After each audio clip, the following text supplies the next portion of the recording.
Welcome to Pollen Weather by Pollen Wise App. I'm Landon Bunderson, and today is June 24th, 2020. This is the place for daily pollen news and forecasts. Well, the Godzilla of dust storms has not quite made landfall yet here in North America, but we do have updates on that, as well as information on how pollen and mold may be traveling with that Saharan dust. But first, the forecasted high pollen levels for today. Let's take a look at the map. Seattle is the worst in the country right now, and Phoenix and central Arizona are also hanging on to some high pollen levels. On the other hand, Ohio and Monterrey, Mexico are in a lot better shape today than they were yesterday. Now let's take a peek at today's forecasted highs for mold. For the eastern states, really this is about as good as it gets. Things have dried out or things have gotten wet, and we're kind of between mold production. Either way, things are nice and clean right now as far as mold goes. Utah, Arizona, and New Mexico can also expect some pockets of high mold, and maybe we call that scattered mold. Let's add precipitation over the top of the pollen forecast. We have smaller systems scattered across the country with pockets of severe weather through the south and some significant rainfall predicted in the northeast. Also maybe a little bit of precipitation in the Pacific Northwest. Some of these storms, especially in the south, might be preceded by strong winds, and I'll just give you the regular reminder that can kick up some dust, which could bring with it pollen and mold. So right before the rain starts, if you've got wind whipping around, you might want to batten down the hatches, or you might just want to go inside and avoid that high pollen or mold concentration that's blowing through. Okay, so let's talk about this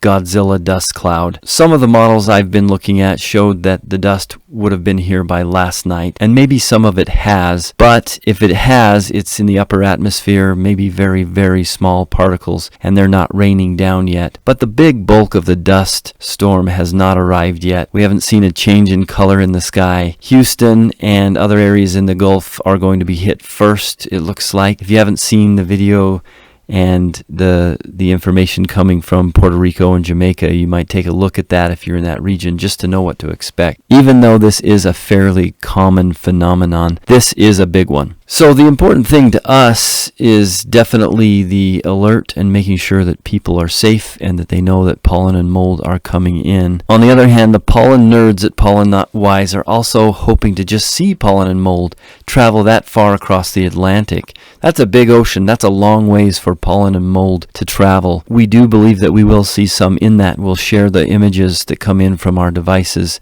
and data as it becomes available, probably tomorrow night, so maybe the next morning we'll be able to share that with you. Just so you know, there is precedent for long-distance transport of pollen and mold. There are actually quite a few interesting studies on that. There are instances where they've caught airborne pollen and mold in the Arctic, for example. One of the cool studies that I was near but didn't participate in was pollen blowing up from Texas in the wintertime. So Texas has a very severe pollen season in January. Just so you know, Texas is not a good place to visit in January. This pollen from Texas blew all the way up into Ontario, Canada, a little town called London, Ontario, Canada. Imagine this.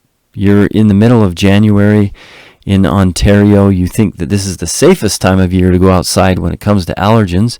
You're out riding your snowmobile or your Spark or your ice skates, and all of a sudden you start sneezing and feeling like you're having an allergy attack. That's what happened, and luckily for us, there was a dedicated pollen counter who was counting during that period and caught that pollen, made a phone call around, found Estelle Leviton and Christine Rogers, who are two excellent researchers, and they published a study way back in 1998. A subsequent study conducted more recently using genetic markers actually proved that that pollen came from Texas, and they used the genetic markers to show that it was in fact mountain cedar pollen, which is Juniperus ascii, which is a pretty cool allergen. So we're hoping to see pollen and mold from the Sahara Desert, and if we capture it, you'll see it on the app in the data. Definitely, if you want to switch your app to Houston area tomorrow night and the following morning to track the levels, or we'll share it here tomorrow on Pollen Weather. So remember to download the Pollen Wise app and check your conditions before you go outside. And also, the media savvy kids on the team want me to remind you to like and subscribe.